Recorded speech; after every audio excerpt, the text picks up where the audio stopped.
Shannon Williams will take it to the right. McInerney tried to reach in against Ouimet. Kleberson picks it up, starts back. Veteran of the 2 World Cups. Great ball into Fabinho. The drive, and Fabinho has scored. Union lead. Terrific ball in. Brazilian to Brazilian. And the Union have a lead on the road. Fabinho's first goal.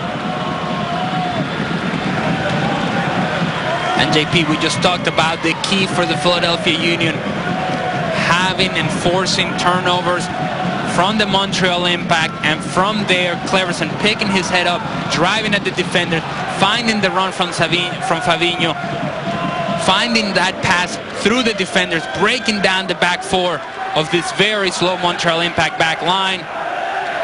Good shot by Fabinho. Soft goal given up by Troy Perkins to the near post, but did not take credit away from the finish from Fabinho. Well struck. Big goal for the Philadelphia Union.